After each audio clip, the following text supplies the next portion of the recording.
আল্লাহর দ্বীন পরাজিত থাকবে না বিজয়ী হবে। এই বিজয়ী করার জন্য আমাদেরকে অর্ডার দিয়েছেন কে? আসতে বলবেন না কে? আমার নবীজি শুধু কি দোয়া করেছেন? শুধু কি দোয়া করেছেন না ময়দানে কাজ করেছেন? রাসূলকে দেশ ছাড়েন নাই? উনি কি কাউকে ঠকাইছিলেন? কারো বাড়িতে আগুন ধরিয়ে দিয়েছিলেন? কারো বাড়িতে হানা দিয়েছিলেন? কাউকে খুন করেছিলেন? কোনদিন কাউকে কটু কথা বলেছিলেন?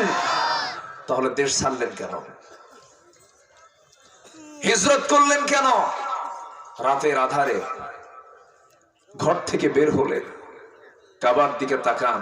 নিজের বাড়ি থেকে বের হওয়া কিন্তু সহজ না, একটু ভাবতে হবে।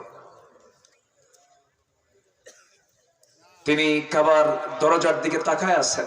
সিরাত ইবনে হিশামের মধ্যে এসেছে, চোখের কোনা বেয়ে বেয়ে টপ টপ করে পানি পড়তেছে, আর বলতেছেন, হে কাবা, জীবনের 53টি বসন্ত তোমার সঙ্গে কাটালাম, আমি তো বিদায় নিয়ে যাচ্ছি, তোমার প্রতিবেশী আমাকে থাকতে দিল না। আমার নবীজি রওনা দিয়ে মদিনা যেদিক উত্তরে সেদিক না যে দক্ষিণে চলে গেলেন। একটু কৌশল করলেন, শত্রু যেন আমাকে না ধরতে পারে। জাবেলে সূরে গিয়ে আশ্রয় নিলেন। 3টা দিন 3টা রাত, ইতিহাস সবার জানা আছে। লাইট নাই, আলো নাই, বাতাস নাই, খাবার নাই, বিছানা নাই। বিশ্বের সেরা মানুষ, যার জন্য আল্লাহ তাআলা আসমানের দরজা খুলে দেন, যিনি আরশ আজিমের মেহমান হন, সেই মহামানব তিনি শুয়ে আছেন, সেখানে কোনো বিছানা নাই। আমার নবীজি সেখান থেকে মদিনায় চলে গেলেন। ঘর বাড়ি, স্ত্রী, পরিবার, পরিজন, সাহাবীরা ছাড়লেন।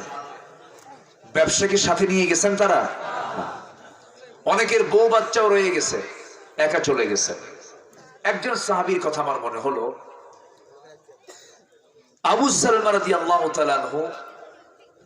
উনি সকালে উঠে শুনতে পারলেন যে রাসূল নাই। উনি সোজা স্ত্রীকে বলেন, স্ত্রী আমার, রাসূল তো নাই, মক্কায় থাকবা? না, চলেন আমরা দুজন মিলে চলে যাই, একটা বাচ্চাও আছে। আবু সালমা তার স্ত্রী উম্মে সালমাকে সঙ্গে করে নিয়ে নবী নাই এই কথা শোনা মাত্রই সঙ্গে সঙ্গে রওনা দিয়েছেন। রওনা দেওয়ার পথের মধ্যে আবু সালমার ভাইরা তাকে আটকায় ফেললো। উম্মে সালমার আব্বা আম্মা অর্থাৎ তার শ্বশুর শাশুড়ি আটকায় ফেললো। দুজন দুদিক থেকে, দুদিকের আত্মীয় স্বজন, একজন ভাইরা তারা তার সন্তানকে নিয়ে চলে গেল। উম্মে সালমাকে তার আব্বা আম্মা জোরপূর্বক নিয়ে চলে গেল। আবু সালমাকে বলা হলো, আবু সালমা, সন্তান নিয়ে যেতে পারবা না, বউকে নিয়ে যেতে পারবা না। আবু সালমা বললেন, শুধু সন্তান আর বউ কেন, তোমরা যদি আমার এই জীবনটাও দুনিয়া থেকে চিরতরে নিশ্চিহ্ন করে দাও, আমার সিদ্ধান্ত থেকে তোমরা আমাকে ঘোরাতে পারবা না। আবু সালমা রওনা দিলেন মদিনার দিকে। উম্মে সালমা কি ঘরের মধ্যে গৃহবন্দী করে রাখা হলো। আবু সালমা উম্মে সালমার দাম্পত্যময় জীবন খুব ভালো, মধুময় ছিল তাদের সম্পর্ক। উম্মে সালমা একদিন গল্প করতে করতে বলছিলেন, আমার স্বামী আমার, আমি যদি আপনার আগে মারা যাই, আপনার আগে যদি আমার মরণ হয়, আমি আপনাকে একটা প্রশ্ন করব, আপনি আমাকে কেমন ভালোবাসেন এটাকে পরীক্ষা করার জন্য বলতেছি আমি আপনাকে। যদি আমার মরণটা আপনার আগে হয়ে যায়, আমার মৃত্যুর পরে কি আমার জায়গায় অন্য কোনো বউ আপনি নিয়ে আসবেন নাকি? এমন প্রশ্ন কিন্তু আমার আপনার বউরাও করে কিনা জানি না, করে না, এরকম করে না। এই বুড়া চাচা কোন কিছু কে বুড়া, আমি যদি মরি তুই বুড়ি আবার আরেকটা বুড়ি নিয়ে আসবি না? বলে কি? আল্লাহ তাআলা মেয়েদেরকে দিল এরকম করে বানায় দিছে, ওরা সব সহ্য করে, কিন্তু এটা সহ্য করতে পারে না। আমার রাসূল আম্মাজান খাদিজার জন্য কাঁদেন। মা এসে বলেন, ইয়া রাসূল, ওই বুড়ির জন্য এখনো কান্দা লাগে? আমরা তো আছি। রাসূল বলেন, আয়েশা, খাদিজাকে নিয়ে কিছু বলো না। খাদিজা আমার হচ্ছে দুঃখের সময়ের মানুষ, ওর সঙ্গে কোনো তুলনা হয় না। ওকে কষ্ট দেওয়া মানে আমাকে কষ্ট দেওয়া। আল্লাহু আকবার বলো। আমার নবীজির কোন দোয়ায় খাদিজার নাম বাদ পড়তো না। সুবহানাল্লাহ, সুবহানাল্লাহ। উম্মে সালমা রাদিয়াল্লাহু তাআলা আনহা এমন প্রশ্নের জবাব দিতে নিয়ে আবু সালমা বলে ফেলেন, আমার স্ত্রী তোমার মনটা কি চায় বলো তো। উম্মে সালমা বলছেন, আমি আপনাকে খুব ভালোবাসি, আমার মরণটা যদি আপনার আগে যদি আমার মরণটা হয়ে যায়, আমার জায়গায় আমি অন্য কোনো মহিলাকে আমি আসতে দেব না, আমার এটা পছন্দ নয়। আবু সালমা বললেন, আমার স্ত্রী উম্মে সালমা তোমার যদি এমনটাই নিয়ত হয়, তুমি যদি এমনটাই চাও, যদি এমনটা হয়ে যায়, আমার আগে তুমি যদি দুনিয়া থেকে বিদায় হয়ে যাও, আমি যদি বউহারা হয়ে যাই, সামান্য এই ক্ষুদ্র জীবনে আমি সিদ্ধান্ত নিয়ে তোমাকে জানিয়ে দিচ্ছি, বাকি জীবনে আর কোনো স্ত্রী আমি আমার জীবনে গ্রহণ করব না। তবে আমার স্ত্রী তুমি মন খারাপ করো না, তোমার আগে যদি আমার মরণটা হয়ে যায়, তুমি তো বিধবা হয়ে যাবে, তুমি তো স্বামীহারা হয়ে যাবে, অসহায় হয়ে যাবে, কিন্তু আমার দোয়া তোমার ক্ষেত্রে সেই সময় হলো সম্পূর্ণ উল্টা। তুমি চাচ্ছ আমি যেন আমার কোন স্ত্রী তোমার জায়গায় না নিয়ে এসে, কিন্তু আমি তা চাবো না। আমার চাওয়াটা হলো আমার তোমার আগে যদি আমার মরণটা হয়ে যায়, তুমি যদি বিধবা হয়ে যাও, আল্লাহ যেন আমার চাইতে তোমাকে উত্তম স্বামী একজন জুটাইয়া দেন। সুবহানাল্লাহ।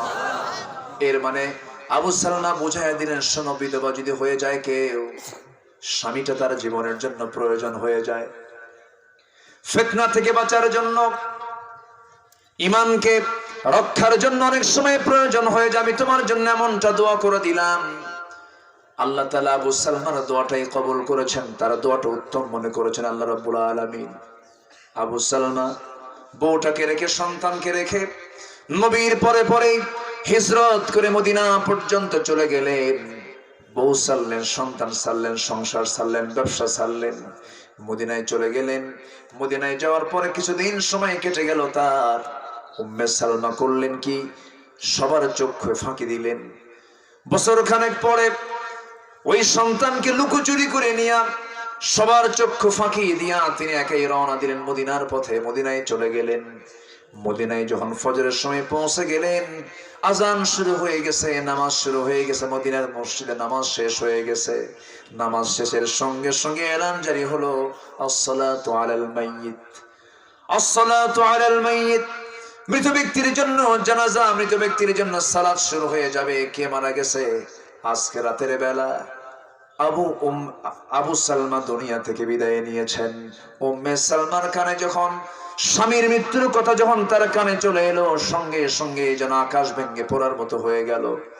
জানাজা সম্পূর্ণ হওয়ার সঙ্গে সঙ্গে সাহাবীরা বলছেন, ইয়া রাসূলুল্লাহ, যে আবু সালমার জানাজা আমরা সম্পূর্ণ করলাম, সে আবু সালমার স্ত্রী উম্মে সালমা এখন মদিনায় উপস্থিত। মদিনায় চলে এসে তার সন্তান সহ আমার নবীজি বললেন, সাহাবীরা, আমার মৃত সাহাবী ও আবু সালমার স্ত্রী উম্মে সালমা কোথায়, আমাকে নিয়ে চলো। আমার নবীজি তার সামনে গিয়ে হাজির হলেন। উম্মে সালমাকে বললেন, উম্মে সালমা, তোমার কোনো টেনশন করতে হবে না। আবু সালমা আমার খুব প্রিয় সাহাবী, তোমার সন্তান নিয়ে কোনো টেনশন করতে হবে না, কারণ আমি হলাম ইতিমদের লিডার। তোমার সন্তানের সমগ্র ভরণ পোষণ সহ সমস্ত জিম্মাদারি আমি রাসূল নিজের কাঁধে উঠায়া নিলাম। উম্মে সালমা, চিন্তা করো না, তোমার জন্য আমি উত্তম স্বামীর ব্যবস্থা করে দেব, উত্তম পুরুষের ব্যবস্থা করে দেব, বিয়ের ব্যবস্থা করে দেব। উম্মে সালমা বলছেন, ইয়া রাসূলুল্লাহ, আমার জানা মতে আমার স্বামীর চাইতে কোনো ভালো পুরুষ এই দুনিয়া তার দ্বিতীয়টা নাই। আমার বিয়ের কোনো আগ্রহ আমার জীবনে নাই। আমার নবীজি কোনো কথা বললেন না, চুপ মেরে গেলেন। কিন্তু আল্লাহ রাব্বুল আলামিন বলছেন, জিবরাইলকে পাঠায় দিয়ে জিবরাইল বলছেন, ইয়া রাসূলুল্লাহ, উম্মে সালমার জন্য পৃথিবীর কোন পুরুষ উপযুক্ত না হলেও হে রাসূল, আপনি তার জন্য উপযুক্ত পুরুষ, আপনি তাকে বিয়ে করে নেন। জোরে বলেন সুবহানাল্লাহ, আর জোরে বলেন সুবহানাল্লাহ। আবু সালমার দোয়া কবুল করেছেন কে? আস্তে বলবেন না কে? আল্লাহ তাআলা।